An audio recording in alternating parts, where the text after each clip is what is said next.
Donc, le Nabi alayhi salam, il leur a dit, ce que je crains pour vous le plus que le Masih ad-Dajjal, c'est quoi? Quand ils ont posé la question, il a dit, ash-shirk al-khafi. D'où les savants ont pris cette catégorie de shirk qui s'appelle ash-shirk al-khafi, ash-shirk caché. Et il a décrit ce que c'est ce shirk. Il a donné un exemple. L'homme, il se lève pour sa salat, sincèrement pour Allah, et quand il voit un autre homme l'observer pendant sa salat, il embellit sa salat, il l'améliore parce qu'il le regarde. Donc il l'a pas amélioré pour Allah subhanahu wa ta'ala, il l'a amélioré pour cette créature. Ça c'est riya, l'ostentation. L'ostentation, c'est de faire une adoration pour plaire aux créatures, et non pas pour plaire au Créateur qui est la sincérité. Et on a une autre chose qui s'appelle sum'a. Sum'a, c'est de parler avec des choses bien qu'Allah aime pour plaire aux créatures. Et tu peux les appeler tous les deux riya, pour simplifier. Mais sinon, riya, il est dans ce qu'on fait et ce que les gens voient, comme son nom l'indique, min al-ru'ya, la vue, et as-sum'a, c'est ce que les gens écoutent et entendent de nous.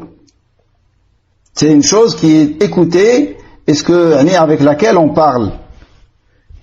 Dans les deux cas, tu fais une chose qu'Allah aime, une adoration, pour plaire et pour avoir l'estime et le respect, l'admiration, un intérêt de dunya, un poste, une fonction, qu'on dise de toi du bien, tout ça, de la part de la créature.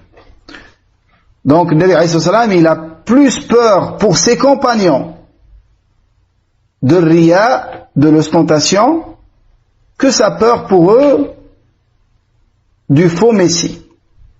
Alors, qu'est-ce qu'on doit dire par rapport à nous? Ça, c'est par rapport aux compagnons.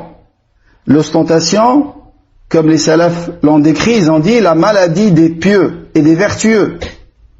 Tu trouveras pas d'ostentation chez les gens qui sont dans les péchés. L'ostentation, c'est une maladie réservée aux gens qui sont dans l'adoration d'Allah. Elle ne se trouve que dans les adorations, que dans les actes qui rapprochent d'Allah subhanahu wa ta'ala. Et comme a dit l'imam Shafi'i, il ne connaît l'ostentation que l'homme sincère. L'homme qui fait des efforts pour être sincère et qui combat son nafs pour la sincérité, c'est lui qui connaît l'ostentation. Et ça, c'est quelque chose qui est que tu vois dans la réalité des gens. Tu trouves dans la pratique des gens qui n'apprennent pas, les gens de la masse, qu'ils tombent dans le riya en permanence. Et ils ne savent pas qu'ils sont tombés dans le riya. Ils te racontent toutes ces adorations. Alors que salaf, ils cachaient leurs adorations plus que nous, on cache nos péchés. Imagine quelqu'un qui suit la sunna est tombé dans un péché grave. Est-ce qu'il aimerait que les gens prennent conscience de ce péché, ou il va tout faire pour le cacher? Il faut savoir que les compagnons, ils cachaient leurs adorations plus que cet homme cache son péché. Quand tu vois des paroles comme ça, tu te dis que la science, il n'y a pas besoin de beaucoup de paroles. C'est simple.